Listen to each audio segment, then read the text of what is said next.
یا مطلب وہ یہ کہہ رہے ہیں کہ اگر یہ ملاقات نہیں بھی ہوتی ہے تو بھی ان کو یا کسی ملتوی قسم بھی کا ہو گئی ہے تو غصہ نہیں ہے کوئی، غصہ نہیں ہے، وہ مطمئن ہے، ہی از ہیپی. تو ویسے بھی ادارے ذاتی غصے کو ادارتی غصہ نہیں بناتے. یہ ذاتی غصہ ہے کسی کی شخصیت سے آپ کا، لیکن پھر یہ اداروں کا بڑا ظرف ہوتا ہے، بڑا پن ہوتا ہے ان کے کہنے کے مطابق کہ پھر وہ ادارتی غصہ نہیں بناتے، وہ ایک ایشو کی بنیاد پر آپ سے اختلاف ہے جو کہ ایشو کی بنیاد پر ہی ہونا چاہیے، پھر اس کو شخصیت تک نہیں لے جاتے. یہ حفیظ اللہ نیازی صاحب بتا رہے ہیں. اس کے آگے وہ لکھتے ہیں کہ ویسے بھی اور انصاف اور قانون کا جھنڈا بلند رکھتے ہیں، انصاف اور قانون کا جھنڈا بلند رکھتے ہیں، جو کہ اچھی بات ہے. اپنے ہمدردوں کی پہچان رکھتے ہیں. صحیح. اور اس سے آگے وہ لکھتے ہیں اور ان میں اضافہ کرتے ہیں اپنے ہمدردوں میں. ایک مثال دے دوں، افغانستان میں پچھلے 20 سال کے دوران جنگجو امریکی طالبان کی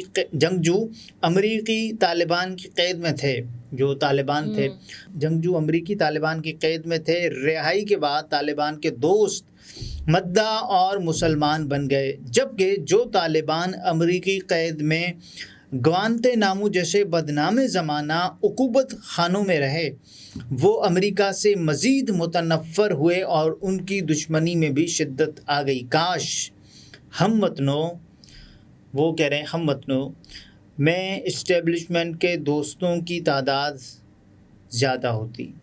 وہ یہ کہہ رہے ہیں کہ پاکستان میں اگر اسٹیبلشمنٹ کے دوستوں کی تعداد زیادہ ہوتی تو یہ زیادہ اچھی بات تھی. یہ ان کی اپنی رائے ہے. اس سے پہلے لیکن ابھی اگر ان کی ملاقات بھی ملتوی ہوئی ہے تو وہ بالکل ٹھیک ہے، ہیپی ہیں، خوش ہیں کہ ہاں ملاقات کروائی جا رہی ہے. لوگ یہ کہہ رہے ہیں کہ بھائی اچھی بات ہے کہ حسان نیازی صاحب خوش ہیں، ان کی فیملی سے ملاقات کروائی گئی ہے، اور اس کے علاوہ جو قیدی تحویل میں ہیں تو ان کی بھی ملاقاتوں کا سلسلہ جاری ہے اور ان کی ملاقاتیں معمول بن چکی ہیں.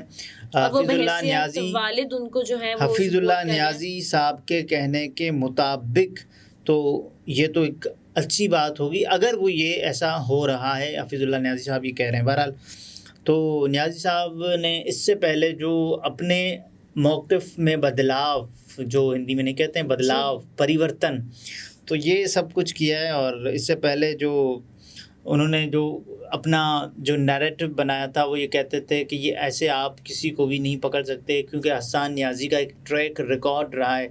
تو حسان نیازی صاحب کو گھمایا جاتا رہا اس سے پہلے ضلع شاہ قتل کیس میں، تو ایک دفعہ ضمانت تو دوسری پشاور سے لے کر، میرے بیٹے نے کوئی قتل نہیں کیا، نہ وہ پاکستان سے باہر گیا، وہ پاکستان میں پشاور سے لے کر کراچی تک. پشاور ضمانت ہوتی تھی، پھر کوئی دوسری پولیس آ جاتی تھی دوسرے صوبے کی، صاحب آپ ہمیں مطلوب ہیں، تو پھر ان کو وہاں لے کر جایا جاتا تھا. اس کے بعد پھر کراچی، اور اس کے بعد دوسری پولیس آتی تھی کہ بھائی ہمیں آپ مطلوب ہیں، پھر وہیں.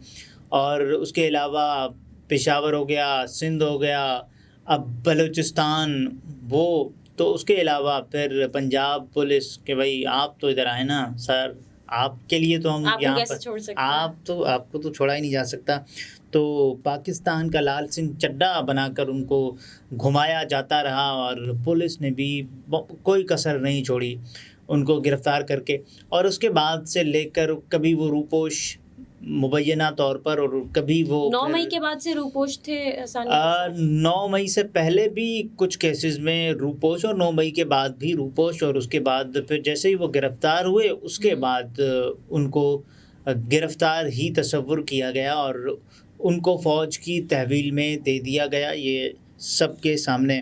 تو بہرحال حفیظ اللہ نیازی صاحب اگر خوش ہیں کیونکہ وہ ان سے ہی متعلقہ شخصیت ہیں، تو اس میں سب کی خوشی ہے کہ حسان نیازی صاحب اس وقت جہاں بھی ہیں ایک بہتر ماحول میں، اگر وہ خوش ہیں. اور وہ یہ کہہ رہے ہیں کہ ملٹری ٹرائل جن کا بھی چل رہا ہے ہر ہفتے ان کی فیملی کی ملاقات کروائی جاتی ہے، جو یہ بہت اچھی بات ہے، اور اس سلسلے کو مزید جاری رہنا چاہیے. اور شیر افضل مروت صاحب نے بھی تو کہا ہے نا کہ عمران خان صاحب کا بھی ملٹری ٹرائل شاید چلنے والا ہوگا.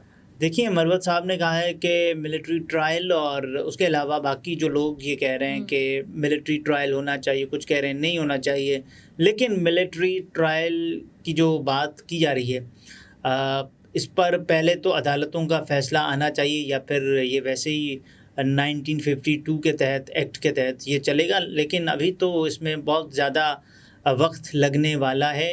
یہ یا تو پھر شروع ہو جائے گا، اس کے بعد پھر جو معاملہ جائے گا اور اس کے بعد پھر ٹرائل ہوگا.